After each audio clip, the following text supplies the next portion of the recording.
Perhaps one of the funnest and most impactful things you can do in real estate is help someone get started.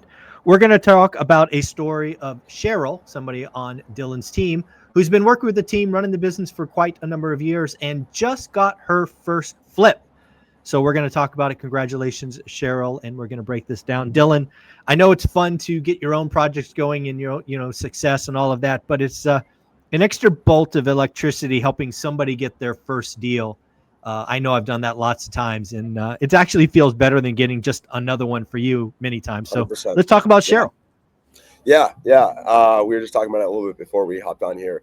I've known Cheryl for about 3 years. So when I first left Cal Poly, or graduated from Cal Poly, I was getting in the investment space full time. She had just made a career change from a wedding planner to real estate. And so we had attended the same coaching program. And we met at a meetup 3 years ago.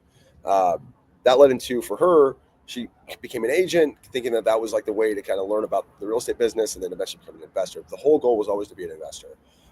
She joined a partnership that ended up disbanding after about a year and a half. But we remained really good friends, despite her being in her 40s and me in my 20s. We just from day one clicked. Yeah. So all that to be said, when she had disbanded from her partnership, we had gotten lunch, and there was a need that we had, and then a need that she had because she wanted to be partnered up again. And so we brought her in, and then just kind of said, "Hey, let's date for now." It turned into her actually becoming, starting to be with us full time. The number one thing that she had told me, because I was asking her what her biggest goals were, was that she wanted to do her first flip, because she had run projects for the other person. She was running our projects and doing administrative stuff. And at this point, she had probably managed, well over 30 or 40 flips for various teams. So she'd been in the mud. She'd been in the work. She'd seen the paperwork. She'd seen the end profit. I mean, she'd certainly more than 90% of those profits ended with a big check. So she's like, give me a taste. I want my own taste. Yeah, absolutely. And I think, and she's a really good example, because I think she is very relatable to a lot of people. She knew what she was doing. She knew well more than a lot of people know going into their first deal. She knew exactly all the contractors. She knew how to manage projects. She was super organized. She knew how to set up drive systems. She understood how to underwrite properties. And all that to be said, she was just a little bit in her own way, because it was scary, because she'd never done it with herself, her own money. And she's like, the sole breadwinner for her family. And so all that to be said, she'd, been making offers over the last year. She was finally getting over that hurdle. She's like, I'm finally going to do it. And we had a conversation about raising money, and I was like, hey, here's all the things you need to do. And then she took action. She started actually building relationships, and all that to be said, she had money to use, but no deal to use it with. And so there was a deal that I had locked up on a wholesale, that I was just going to wholesale out. And I gave all of my friends and followers on Instagram, the weekend to message me about it before I blast it out to everybody else. And ironically, it's a 2-bedroom, 1 bath, 15 minutes away from where Cheryl lives. And we got it at a really deep discount, meaning that she was, the wholesale, or the flipper that would buy it was going to make a good profit. And she ended up buying it. The coolest thing about this, and this is why I want to talk about it today, is she's probably managed over 50 deals at this point in her 3-year career. Right. She's a licensed agent. She's done plenty of deals. She's underwritten probably 200 plus deals in her time. She knew the numbers. She knew the rehab.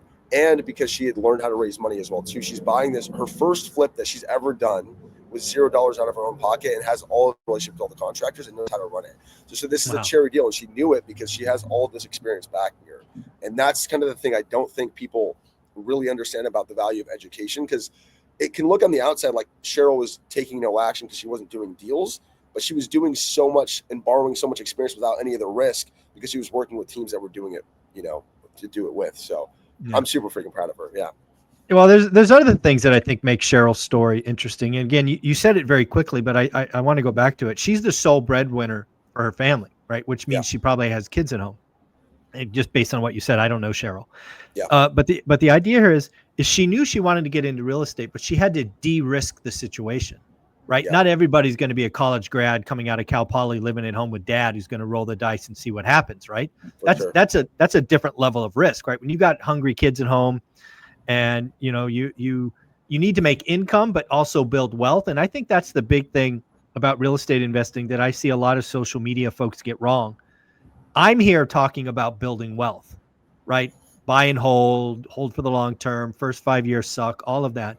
But there is absolutely a way to produce what I call chunk money.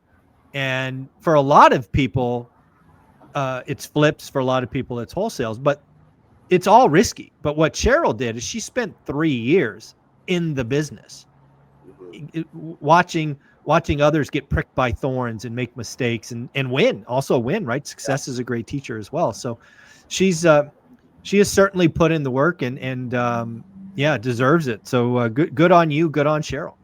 Yeah, no, I'm super proud of her too. And this is the cool thing about real estate investing, is because so many different people get paid in this like single transaction. The seller gets the money that that we agreed to.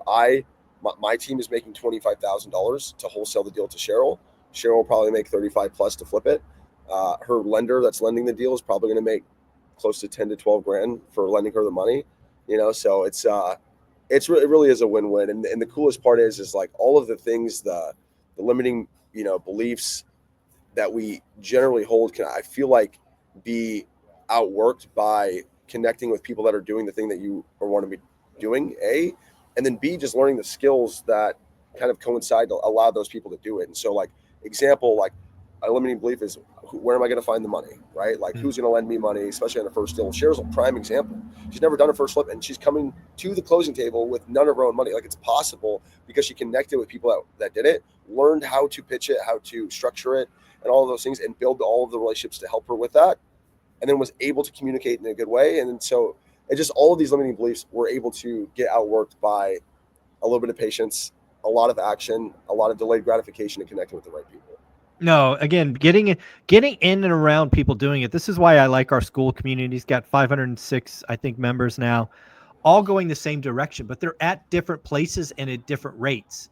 If you just get in a community with everybody going one direction, you're going to be pulled forward just because of momentum, right? You're going to see other people doing it, other people interacting, people at 2 deals, at 1 deal, at 10 deals. And there's nothing better, and I said it at the opening, than helping somebody get their first deal.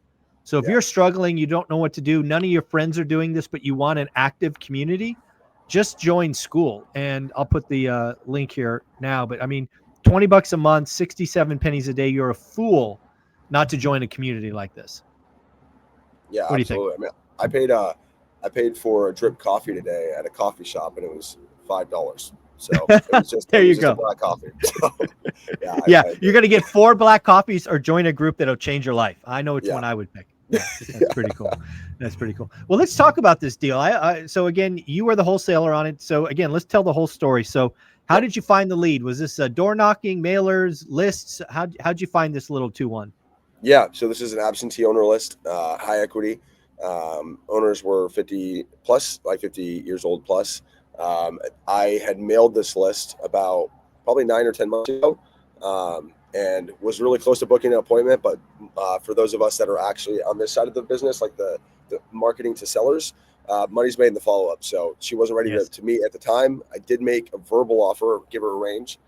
They just weren't ready. So I just continued to follow up. And then I had a task to call her the next day, ironically, and she had called me and said, "Hey, we're ready to sell." But I knew that she was looking at other check mailers too. So speed is really important in these kind of situations. So as soon as we talked, I underwrote it, and then an hour later, I was at her property. And then now, is this an investment property for her, or this absentee owner? You said, right? Absentee owner, yeah. So originally, so it was an investment, yeah. Okay. Yes, it turned into one. They used to live there, so there's some sentimental value, but they was rented out for about 20 years. Oh, wow. The lady that moved there went to a convalescent home, and so it had been vacant for about a year and a half, 2 years. Oh, wow. Yeah, and so really cute house, 2-bedroom, 1 bath. But a mess, right? It's outdated. For sure. Yeah, needs the whole 9. Luckily, a lot of the stuff, like the debris and stuff, and any remnants were already kind of gone. So it was kind of, you can get to work right away, which is nice because you don't usually get that. Yeah, you don't need a dumpster and you know a weekend and 4 loads or whatever, which I've seen. Okay. Exactly. Now is it gonna end up being a 2-1, or was there extra room, a den or something to make it a 3, or what are we doing with this 2-1, you think? Phenomenal question. Yeah, Cheryl's going to be turning it into a 3-bedroom, 2-bath, which will probably add another $15,000-$20,000 to the ARV. So she'll probably do better than I think that she'll do on the deal than initially thought. So she's creating an owner's suite or whatever they call that now, primary suite. Yeah, whatever. I don't know. Whatever the current PC term is, whatever. So that's awesome. Turn a 2-1 into a 3-2. Now, is that inside the existing footprint, or is she going and getting plans and Yeah, all of it's that. inside the existing footprint, so she's going to kind of move around a couple of rooms So, and so it's stuff. like must be 1,200 square feet, something like that. Yeah, it's roughly around there. Yeah, 12 or Oh, 1,300 easy. square feet. Yeah, Yeah. Yeah. Every 2-1 I've gotten that's certainly over 1,100 square feet, I can guarantee you it becomes a 3.